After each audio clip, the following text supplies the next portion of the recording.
Okay, we're going to start lesson 5.2 with a couple of warm-up questions from the standard normal distribution chart that we talked about yesterday. So you can get that out and just try these without waiting for me to give you the answer. So pause the video, try to figure out what the probability, or sometimes they call it the area, or the cumulative area, or whatever the question is saying, but they're just asking for the probability in this case.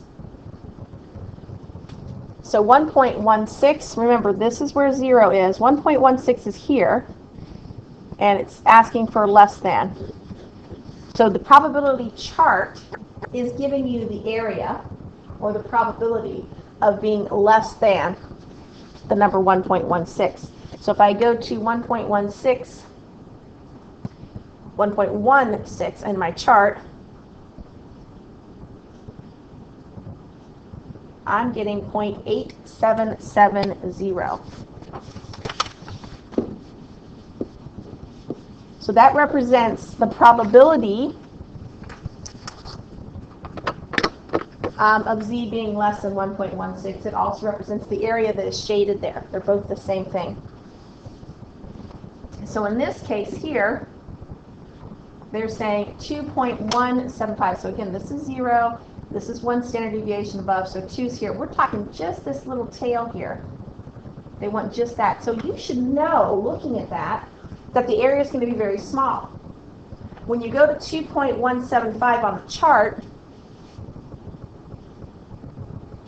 it's going to be between 2.17 and 2.18. So you're going to split the difference there. So it's 0.9852. There's no way, looking at that, you can say that that's the area. It's so small. It's got to be very, very small. So remember, the chart is giving you this area.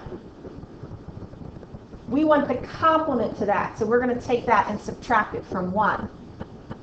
So the area that we want is 0.0148, which looks much more realistic for what we were talking about there. Okay, in this one here, we want the area between negative 8.7, so we're looking here, and 1.142. We want the area between those two. So remember, you would look at 1.42 on the chart. That gives you this area. And then you're going to look at negative 0.87. It gives you this area. And you're going to subtract them. So it'll give you the area in between.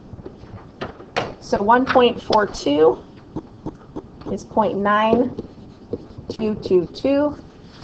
And negative 0.87 is 0.1922. So that's going to give you 0.73.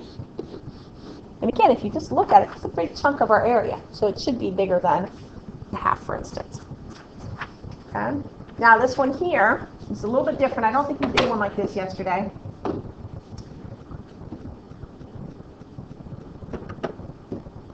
We are less than this negative number and greater than this positive number. So the left part here is easy. You're just going to go to negative 1.22 and find out what the area is. So negative 1.22 is 0.1112. That's this area here. This area here, if I look at 1.32, it gives me the complement to that little piece. Anytime you have a tail in the front, it's going to be the complement. So 1.32 is 0.9066. So we have to do 1 minus that. Make that a little bit better. Okay, so when you have a front tail, you are greater than. You have to subtract.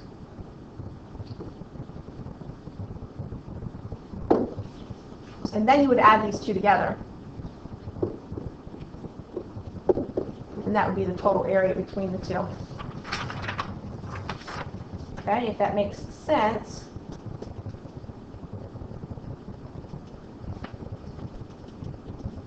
Okay. All right. Today, very short lesson, we're doing normal distributions, finding probabilities. So it's basically using the chart from yesterday after we find z-scores. So it's a mixture of things we've already done before. A national study found that the college students with jobs worked an average of 22 hours per week. The standard deviation is 9 hours. A college student with a job is selected at random. Find the probability that the student works for less than 4 hours per week. Assume the lengths of time college students work are normally distributed and are represented by the variable x. So here's what the picture looks like. It's on a normal distribution curve. We want just this very little tail here. So we know it's going to be a negative standard deviation because it's a negative z-score because it's below the mean. So we're going to find that z-score, and we're saying find the z that's less than 4. So it's going to be 4 minus the standard deviation, minus the mean, divided by the standard deviation. So we are looking at z being less than -2. Standard deviation is below the mean. So we would go to our chart. Our chart is giving us the area to the left less than of the specific z-score. So if I go to -2, 0.0, and I got to remember it's an opposite chart, it's 0.0228. Okay, that's it. That's all we're doing. We're going to convert the z-score, the raw score into a standard z-score. If you don't have that written down from yesterday, I'll write that formula down again. Z equals the score minus the mean divided by the standard deviation. So you know that formula. Let's try next one here. Survey indicated that for each trip to the supermarket, the shopper spends an average of 43 minutes with a standard deviation of 12 minutes in the store. The length of time spent in the store are normally distributed and are represented by the variable x. A shopper enters the store. Find the probability the shopper will be in the store between 22 and 52 minutes. So anytime we are between numbers, remember what we do with the z-scores. We find the z-scores, we find the chart numbers, and we subtract them. So we have 2 z-scores to find. So the first z-score is going to be 52 minus the mean divided by the standard deviation. And then another one we have is 22 minus the mean divided by the standard deviation.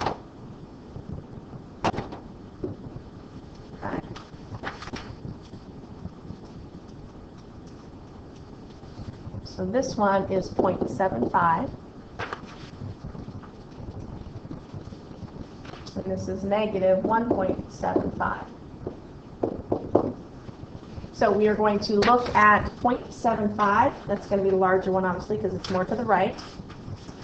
So 0.75 on my chart is 0.7734 minus, remember we were subtracting these, negative 1.75, which is 0.0401.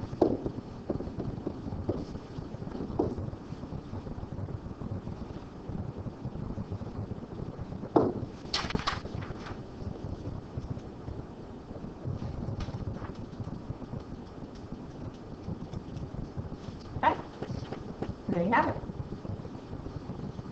When you are between two numbers, you are always going to subtract.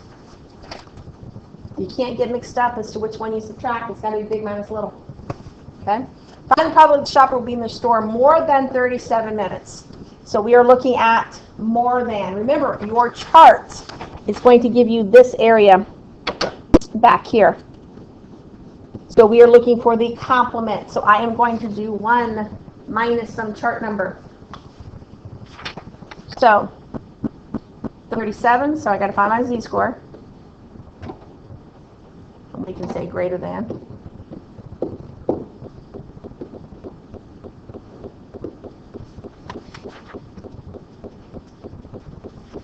So I get z is greater than negative 0.5.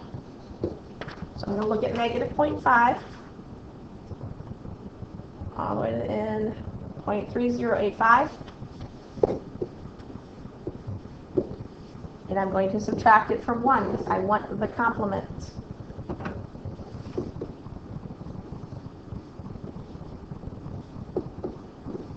So 0.6915. Okay? So you're finding z-scores. You're determining, do they want the cumulative area up to that z-score from the left, or do they want the complement, or do they want the score in between? So triglycerides are a type of fat in the bloodstream. The mean triglyceride level for U.S. adults ages 20 to older is 97. Assume the triglyceride levels of U.S. adults are normally distributed with a standard deviation of 25 milligrams per deciliter. You randomly select a U.S. adult that is at least 20 years old. What is the probability that the person's triglyceride level is less than 100? So we're going to do this by hand first. So we're saying, is it less than 100? The mean is 97. The standard deviation, they said, was 25. So 3 divided by 25 is 0.12. So we're going to go to our chart, and we're going to say 0.12. So that's 0.5478. Okay, they wanted less than the left of that number. That's what we did. If you use your calculator, I'm going to show this to you. But again, remember, on the test, you're not going to have a graphing calculator. But it'll be beneficial maybe for a practice later or to check your work on your Math Excel.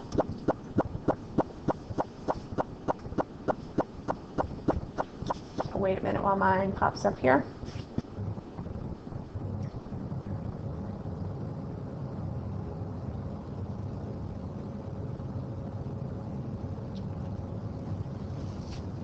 Okay, I'm going to go ahead and clear that. So we are going to go into the distribution button, which is the second function for the variable. Right next to your clear button, it says vars. In blue, it says distribution or whatever. It's second distribution button. We want normal cumulative distribution function. So it's number 2 because we want that cumulative. Okay?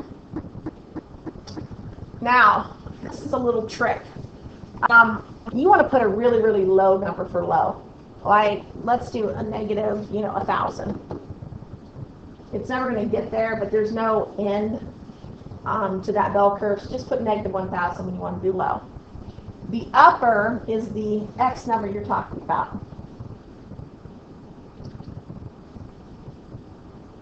So our X number is 100. So we're saying the population that's between negative 1,000, which obviously is not going to be correct, but up to 100. And our mean is 97, and our standard deviations is 25. And just go to paste. And you're going to get the same score. Now this does not round to the nearest 10,000th or whatever, but it's the same thing. If we round it to the 4 decimal places, you would get that same answer. So obviously this one's a little bit more exact because you're using technology. So that's the normal cumulative distribution, okay, when you're looking at your calculator. All right? So that's it. So go ahead and use the rest of the time to do your Math Excels. You have 5.1 and 5.2 out there.